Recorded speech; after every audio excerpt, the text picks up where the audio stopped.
Hello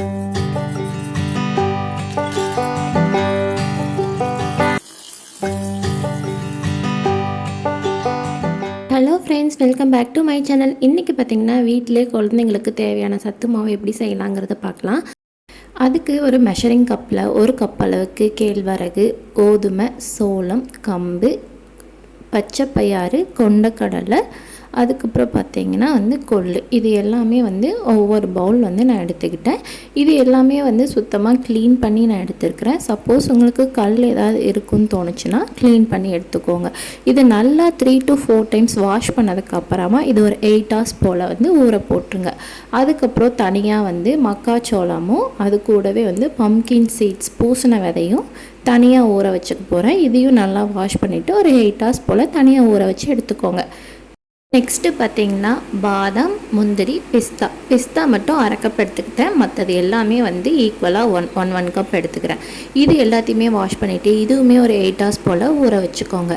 ஊற வச்சதுக்கப்புறமா பார்த்திங்கன்னா இது 8 hours அப்புறம் நல்லா ஊறி நல்லா வந்திருக்கு பாருங்கள்.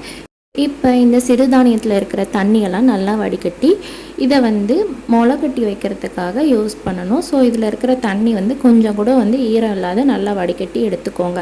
அதுக்கப்புறம் இந்த பாதாம், முந்திரியில் இருக்கிறது மட்டும் நம்ம பாதாமில் இருக்கிற தோலை நான் நல்லா ரிமூவ் பண்ணி எடுத்துக்க போகிறேன். அதுக்கப்புறம் பார்த்திங்கன்னா இந்த பாதாம் தோல் ரிமூவ் பண்ணதுக்கப்புறம் 2ஆக உடச்சும் எடுத்துக்கிறேன். அதே போலவே முந்திரியும் அந்த மாதிரி 2 உடச்சி எடுத்துக்கிட்டேன்.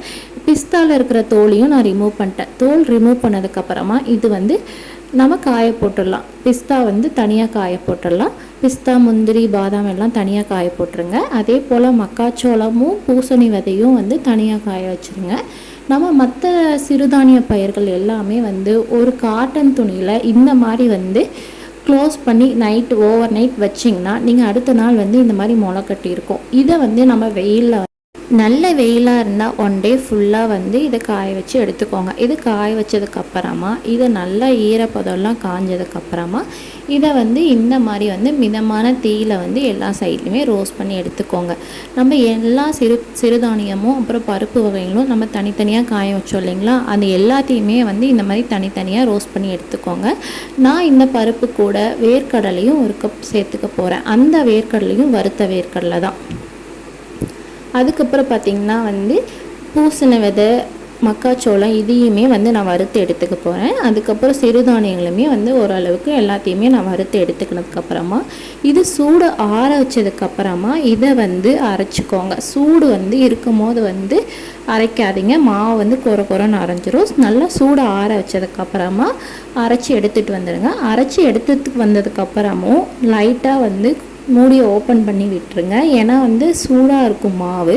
அந்த ஈரப்பதம் நம்ம மூடியில் பட்டு தண்ணி இது பண்ணி மாவு கெட்டு போகிறதுக்கு சான்ஸ் இருக்குது. நீங்கள் ஸ்டோர் பண்ணி வைக்கணும்னு நினச்சிங்கன்னா இதை ஃப்ரிட்ஜில் ஸ்டோர் பண்ணி வைக்கலாம். இந்த வீடியோ உங்களுக்கு யூஸ்ஃபுல்லாக இருந்துச்சுன்னா லைக், கமெண்ட், சப்ஸ்கிரைப் பண்ணிக்கோங்க.